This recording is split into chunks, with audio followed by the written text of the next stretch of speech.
Hello दोस्तों, स्वागत है आपका हमारे चैनल चंदन एकेडमी में। आज के हम इस वीडियो में कक्षा 10 विज्ञान का गोलीय दर्पण को बताने वाले हैं दोस्तों। यह टॉपिक बहुत ही आसान है दोस्तों और बहुत ही आसान भाषा में हम आपको बताएंगे। हम यह भी बताएंगे दोस्तों कि प्रश्न कैसे पूछा जाता है और उसका उत्तर कैसे लिखेंगे। अगर आपने इसके पहले का पार्ट नहीं देखा है तो हमारे व्हाट्सएप नंबर पर संपर्क कर लीजिए। आप व्हाट्सएप नंबर पर संपर्क करेंगे तो कक्षा 10 की सभी विषय की तैयारियां और आपको नोट्स भी मिल जाएगा। बहुत ही आसान भाषा में कक्षा 10 की सभी विषय की तैयारियां कराई जाती है दोस्तों। तो हमारे व्हाट्सएप नंबर पर जरूर संपर्क करें। तो चलिए हम वीडियो को स्टार्ट करते हैं। सबसे पहले हम लोग समझेंगे कि दर्पण किसे कहते हैं। दर्पण यानी शीशा। जो यह है क्या है दोस्तों, जिसमें हम लोग चेहरा देखें, यह क्या है जिसमें हम लोग चेहरा देखते हैं, यह क्या है दोस्तों, यह दर्पण है। क्या है दोस्तों, यह दर्पण है। तो हम लोग क्या पढ़ेंगे इसमें, कौन सा दर्पण, गोलीय दर्पण। यह क्या है, समतल है, एकदम प्लेन है, जिसको इसको हम लोग कहेंगे समतल दर्पण। ठीक। और हमको क्या पढ़ना है, गोलीय दर्पण। गोलीय दर्पण का मतलब जो गोल हो, वह दर्पण जो गोल हो। जैसे आपको उदाहरण दे रहे हैं हम, देखिए यह चम्मच है ना, चम्मच, इसका इतना भाग देखिए। देखिए गोलीय दर्पण कैसे होता है, वह गोल होता है। जैसे देखिए यह क्या है दोस्तों, गोल है। इसको ध्यान से देखिए, गोल है ना अंदर की तरफ। इसी प्रकार गोलीय दर्पण होता है। यह तो चम्मच है, लेकिन यह शीशा का जब रहेगा तो यह क्या हो जाएगा, गोलीय दर्पण।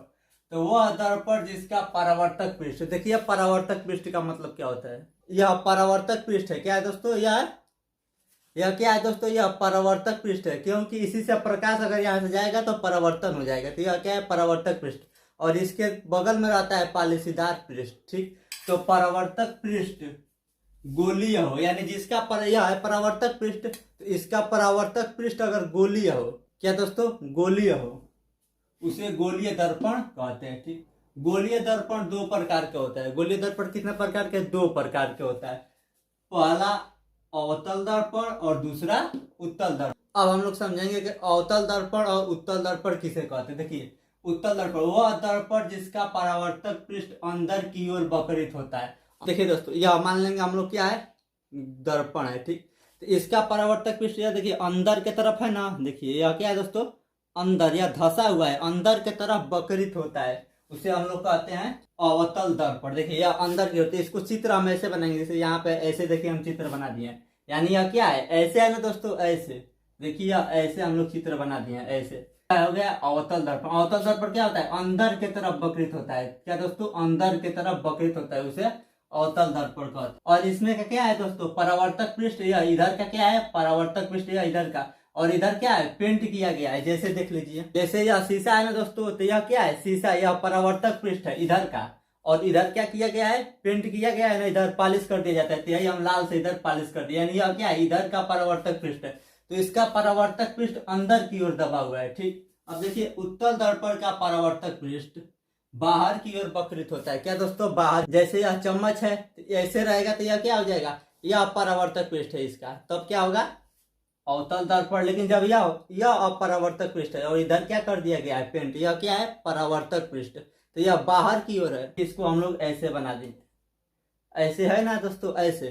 तो देखिए हम यहाँ पे ऐसे बना दिया है। और इधर परावर्तक पृष्ठ यह है। यह परावर्तक पृष्ठ क्या रहेगा, हमेशा परावर्तक पृष्ठ इधर रहेगा। और यहाँ पे पॉलिश कर दिया गया तो यह पॉलिश हो गया है। तो यह क्या है दोस्तों, उत्तल दर्पण। उत्तल दर्पण का परावर्तक पृष्ठ बाहर की ओर यानी इधर वक्रित रहेगा, और अवतल दर्पण का अंदर की ओर वक्रित होगा। तो यह हो गया दोस्तों उत्तल दर्पण और अवतल दर्पण। ध्यान से समझिए हमने आपको क्या समझाया है। सबसे पहले हमने आपको समझाया है गोलीय दर्पण। गोलीय दर्पण किसे कहते हैं, वह दर्पण जिसका परावर्तक पृष्ठ गोलीय होता है, उसे गोलीय दर्पण कहते हैं। ठीक। उसके बाद बताया हम लोग गोलीय दर्पण दो प्रकार का होता है। पहला अवतल दर्पण और दूसरा उत्तल दर्पण। अवतल दर्पण का परावर्तक पृष्ठ, परावर्तक पृष्ठ यह क्या है दोस्तों, परावर्तक पृष्ठ अंदर की ओर वक्रित होता है। देखिए यह अंदर की ओर है ना दोस्तों, अंदर की ओर वक्रित होता है। दूसरा है उत्तल दर्पण। उत्तल दर्पण का परावर्तक पृष्ठ बाहर की ओर, बाहर यानी इधर, अंदर मतलब अंदर को उधर बोलेंगे और बाहर को इधर, तो बाहर की तरफ वक्रित होता है, उसे उत्तल दर्पण कहते हैं। ठीक। अब देखिए हम बता रहे हैं कि इससे प्रश्न कैसे पूछेगा। प्रश्न पूछ सकता है कि गोलीय दर्पण किसे कहते हैं, या फिर पूछेगा गोलीय दर्पण कितने प्रकार के होते हैं, या प्रकार बताइए। तो आप लोग लिख दीजिएगा कि गोलीय दर्पण किसे कहते हैं और गोलीय दर्पण दो प्रकार के होते हैं। ठीक। अब चलते हैं अगले टॉपिक की तरफ। अब देखिए दोस्तों, कुछ हम महत्वपूर्ण बिंदु बता रहे हैं जिसको समझना बहुत जरूरी है। अगर यह नहीं समझ में आएगा तो आपको आगे का पार्ट नहीं समझ में आएगा, इसलिए आपको यह समझना बहुत ही जरूरी है और बहुत ही आसान भाषा में हम आपको समझा देंगे। देखिए, सबसे पहले हम समझेंगे ध्रुव किसे कहते हैं। ध्रुव किसे कहते हैं? गोलीय दर्पण के मध्य बिंदु को दर्पण का ध्रुव कहते हैं। क्या दोस्तों? गोलीय दर्पण, यह गोलीय दर्पण है। मध्य का मतलब होता है बीच, मध्य का मतलब बीच, यानी इसके मध्य बीच यहाँ न रहेगा, तो इसको क्या कहेंगे? इस बिंदु को, यानी गोलीय दर्पण के मध्य बिंदु को दर्पण का ध्रुव कहते हैं। तो देखिए, हम यहाँ पे लिख दिए ध्रुव। यह बिंदु क्या है? ध्रुव। ध्रुव किसे कहते हैं? गोलीय दर्पण के मध्य बिंदु को हम लोग क्या कहते हैं? ध्रुव। यह हो गया अवतल दर्पण में। अब देखिए उत्तल दर्पण में, उत्तल दर्पण का क्या होगा? मध्य बिंदु यहाँ पे होगा। तो इसका भी कोई भी दर्पण हो, उत्तल दर्पण हो या अवतल दर्पण हो, उसके मध्य बिंदु को हम लोग क्या कहेंगे? ध्रुव। तो यह हो गया अवतल दर्पण का मध्य बिंदु और यह हो जाएगा उत्तल दर्पण का मध्य बिंदु, तो इसको भी हम लोग कहेंगे ध्रुव। तो देखिए, हम यहाँ पे लिख दिए ध्रुव। इस बिंदु को हम लोग क्या कहेंगे? गोलीय दर्पण के मध्य बिंदु को हम लोग ध्रुव कहेंगे। इतना आपको समझ में आ गया। अब देखिए अगला टॉपिक, वक्रता केंद्र किसे कहते हैं? वक्रता केंद्र, गोलीय दर्पण जिस गोले का भाग होता है, यानी मान लीजिए यह गोलीय दर्पण एक ऐसे गोला होगा, गोला होगा ना, ऐसे गोला होगा, उसके केंद्र को वक्रता केंद्र कहते हैं। इसका केंद्र का मतलब होता है दोस्तों एकदम बीचों बीच का, यानी इस चारों ओर का बीच, तो मान लीजिए यहाँ पे होगा। क्या दोस्तों? यह जो गोला बना है दोस्तों, उसको एकदम बीच में एक बिंदु, इसको हम लोग क्या नाम दे देंगे? वक्रता केंद्र। तो दोस्तों, आपको समझ में आ गया कि वक्रता केंद्र किसे कहते हैं। वक्रता केंद्र किसे कहते हैं? गोलीय दर्पण, यानी जो यह गोलीय दर्पण है, जिस गोले का भाग होता है, मान लीजिए एक ऐसा गोला होगा, उसका एक भाग होगा ना, उसके केंद्र को, या इस गोले का एक केंद्र, केंद्र का मतलब होता है बीचों बीच, केंद्र को वक्रता केंद्र कहते हैं। ठीक, आपको समझ में आ गया वक्रता केंद्र।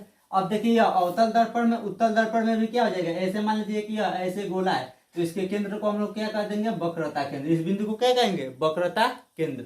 तो देखिए, हम इसको भी लिख दिए वक्रता केंद्र। इस बिंदु को क्या कहेंगे? वक्रता केंद्र। अब देखिए वक्रता त्रिज्या। क्या दोस्तों? वक्रता त्रिज्या, दर्पण के ध्रुव तथा वक्रता केंद्र के बीच की दूरी को वक्रता त्रिज्या कहते हैं। यानी वक्रता त्रिज्या किसे कहते हैं?